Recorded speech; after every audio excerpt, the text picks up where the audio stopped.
دولت آنے سے پہلے کی نشانی، انسان کو دولت ملنے سے پہلے جب اللہ تعالیٰ انسان کو ان کی محنت اور وظائف کرنے کے بعد جب انسان کو دولت ملنے لگتی ہے، جب اللہ تعالیٰ اس بندے کو عزت، دولت اور بلند درجے سے فائز کرنا ہوتا ہے تو اللہ تعالیٰ اس انسان کو آزمانے کے لیے پہلے 3 تکلیفوں سے گزارتا ہے۔ تو وہ 3 تکلیفیں کیا ہیں، وہ کیا نشانیاں، میں آپ کو بتاؤں گا اس ویڈیو میں۔ آپ نے مکمل ویڈیو کے ساتھ جڑے رہنا ہے۔ اگر آپ کو ویڈیو اچھی لگے تو آپ نے ویڈیو کو لائک کرنا ہے اور چینل کو آپ نے ضرور سے سبسکرائب کر دینا ہے، اور ساتھ میں بیل نوٹیفیکیشن کے بٹن کو بھی آپ نے پریس کر دینا ہے تاکہ ہر آنے والی نئی ویڈیو کا نوٹیفیکیشن آپ کو بر وقت موصول ہو۔ بسم اللہ الرحمن الرحیم۔ السلام علیکم ورحمۃ اللہ وبرکاتہ۔ روحانی عملیات چینل کے ناظرین، امید ہے آپ حضرات خیریت سے ہوں گے۔ آج کی اس ویڈیو میں آپ کو ایک ایسی چیز بتانے والا ہوں جس کو سن کر آپ خوش بھی ہو جائیں گے اور پریشان بھی ہو جائیں گے، کیونکہ جب انسان کو کوئی چیز ملنے لگتی ہے تو اس کو سب سے پہلے اس کی کچھ علامات ظاہر ہوتی ہیں۔ تو اسی طرح جب اللہ تعالیٰ انسان کو عزت، دولت اور بلند درجے پر فائز کرنے لگتا ہے تو اس سے پہلے کچھ ایسے نشانیاں ظاہر کرتا ہے، کچھ ایسے تکلیفوں سے انسان کو گزارتا ہے کہ انسان اس بات پر میرا شکر ادا کرتا ہے کہ نہیں۔ اسی طرح ہی کچھ نشانیاں ہیں، جب اللہ تعالیٰ تمہیں دولت، عزت اور بلندی دینے لگتا ہے تو وہ پہلے 3 آزمائشوں سے گزارتا ہے۔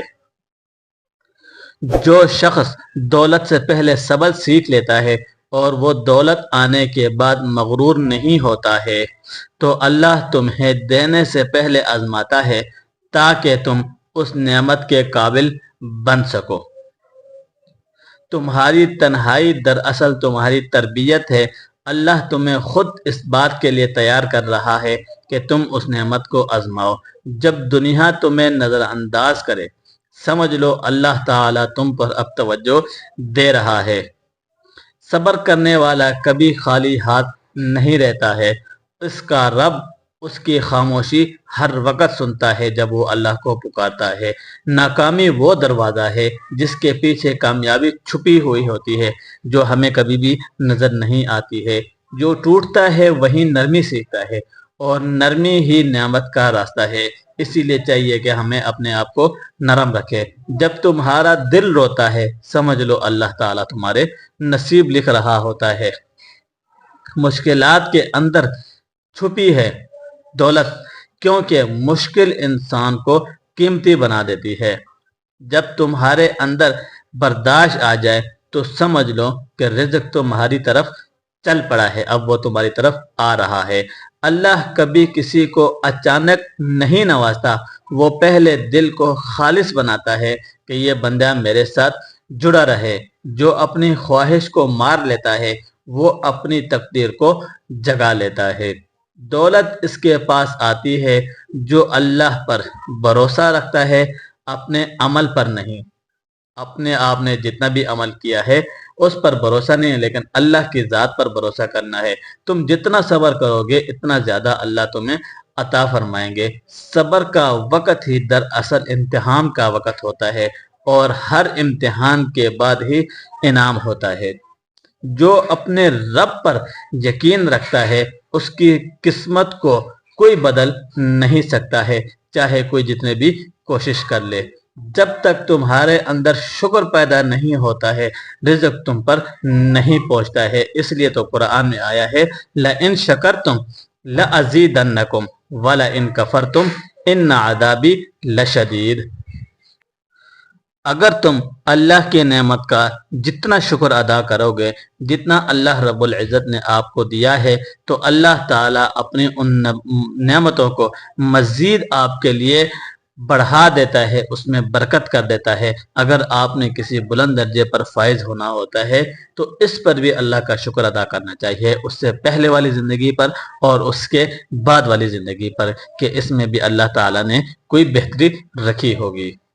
دولت جو ہے وہ دل میں نہیں نیت میں چھپی ہوتی ہے۔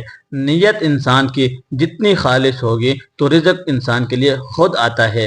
اللہ تمہیں دیر سے دیتا ہے تاکہ تم سیکھ لو کہ اصل دولت صبر ہے۔ جب تم اپنی کمزوری میں اللہ کو پکارو تو یاد رکھو وہ تمہیں طاقت دینے والا ہے۔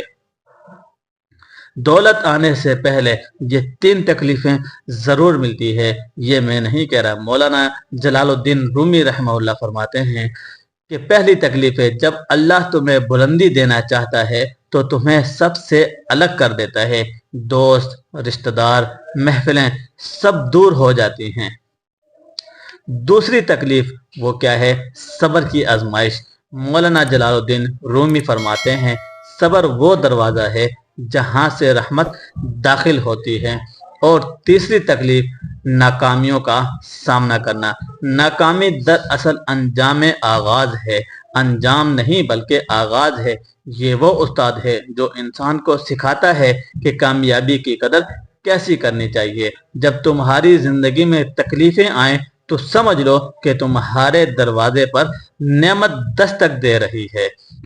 یہ ہیں تکلیفیں جس کو برداشت کرنے کے بعد اللہ رب العزت تمہیں آزماتا ہے اور تمہیں پھر عزت، دولت اور بلند درجے پر فائز کر دیتا ہے کہ اب یہ میرا بندہ اس مرتبے کے، اس دولت کے لائق ہو چکا ہے۔ تو ان تکالیف کے برداشت کرنے کے بعد جب اللہ رب العزت ہمیں دولت سے نوازے، عزت سے نوازے، بلند درجے سے نوازے، تو ہمیں بھی چاہیے کہ ہم اللہ رب العزت کا ڈھیر سارا شکر ادا کریں جس نے ہمیں پستی سے بلندی کی طرف لے آیا، نہ کہ یہ سوچے کہ اب میں بلند درجے پر فائز ہو گیا ہوں، اب میں دولت مند ہو گیا ہوں، تو وہ مغرور بن جائے۔ اگر انسان مغرور بن جائے گا تو پھر اللہ رب العزت انسان کو اس مغروریت کی سزا میں پھر پستی میں ڈال دے گا۔ تو مجھے امید ہے آج کی یہ ویڈیو اور یہ باتیں آپ کو سمجھ میں آ گئی ہوں گی۔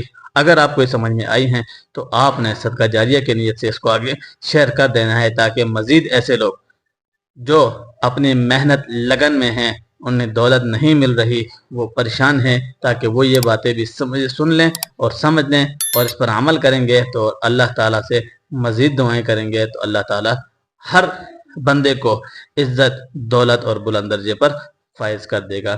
تو ملتے ہیں نیکسٹ ویڈیو میں، تب تک کے لیے اپنا اور اپنوں کا ڈھیر سارا خیال رکھیے گا اور دعاؤں میں ضرور یاد رکھیے گا۔ اللہ حافظ۔